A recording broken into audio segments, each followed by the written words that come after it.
Mheshimiwa Mwenyekiti pamoja na wajumbe wote wa kamati ya siasa, wafanyabiashara wa hapa sokoni, mimi naomba tu niwahakikishie wafanyabiashara katika soko letu kuu la hapa mjini, yale ambayo mmekubaliana na manispaa tarehe 21 mwezi wa 9 mwaka 2022, si ndio? Ndio yale yanayokwenda kufanyika hapa. Hapatokuwa na mabadiliko ya aina yoyote zaidi ya uboreshaji. Tumeelewana wafanyabiashara? Hapatokuwa na mabadiliko yoyote ya kwa maana ya kwamba structure jengo lenyewe jinsi lilivyo, sio? Hapatokuwa na mabadiliko yoyote zaidi ya kuboresha kwa maana ya maeneo yote ambayo watu wanastahili kufanyia biashara. Hilo nakuhakikishieni, na mimi kama diwani wenu, kama mstahiki meya wa manispaa ya Shinyanga, natakiwa kwenda kusimamia maslahi ya wafanyabiashara pamoja na watu wote kwa ujumla. Tumeelewana wananchi? Kwa hivyo mimi kwa mara nyingine tena nasema nakwenda kuisimamia hili na nitahakikisha kwamba linafanyika ipasavyo. Nitakaa na wataalamu, tutachakata. Kama hatuna fedha, ziko njia ambazo tunaweza tukazitumia za kuhakikisha kwamba tunapata fedha na kujenga hili soko kwa haraka iwezekanavyo. Najua mmesubiri muda mrefu sana, yapata takriban miaka 3-4, si ndivyo? Lakini kuhakikisheni kwa safari hii tunakwenda kutengeneza hili soko na linakwenda kuwa bora zaidi, kwa sababu kimsingi hii ni alama ya Shinyanga, si ndio? Hii ni icon ya Shinyanga. Kwa hiyo hatuwezi kuwa na soko la Shinyanga ambalo liko hovyo hata kidogo.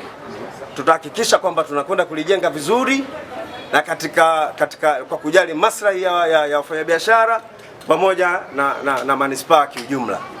Tumeelewana?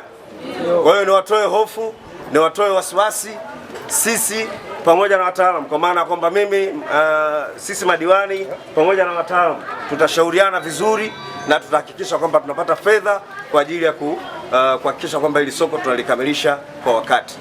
Habari na stories ambazo zilizopita hizo tuachane nazo, tuzungumze ya sasa na kuendelea. Na tulishafanya vikao vingi na mwenyekiti, si ndio mwenyekiti? Na nadhani mara ya mwisho tulifanya kikao na tukakubaliana na tukaweka kwenye maandishi. Yale ambayo tumekubaliana mwenyekiti ni kuhakikishia kwamba ndio hayo yanakwenda kufanyika. Na kwa msingi huo ni mimi huyo ambaye nilikuja hapa nikakuta hili banda limejengwa.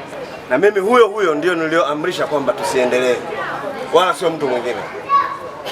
Hiyo responsibility Mheshimiwa Mwenyekiti naibeba mimi. Hatuwezi kuwa na banda la namna hii. Hapa ni mjini, hapa sio Mamalingi. Hapa ni mjini, ni lazima tuwe na vitu vinavyofanana na mjini.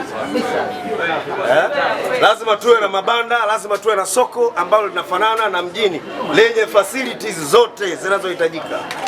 Sasa kama watu waweza kujenga soko la miaka 70 na ambao mpaka leo lipo na linaonekana, kwa nini sisi tuende kujenga kitu temporary kama hichi? Hakuna sababu yoyote, haipo. Nikuhakikishie mwenyekiti, nipo imara kuliko unavyofikiri. Niko imara kuliko unavyofikiri, na nipo kwa ajili ya kuwatetea maslahi ya wananchi wangu. Kwenye hilo sitokubali hata chembe. Sawa mwenyekiti? Sitokubaliana nalo hata chembe. Na kimsingi ni kwamba tulishakaa tayari na management na tumekubaliana, na sioni kama kuna aina yoyote ya ugumu.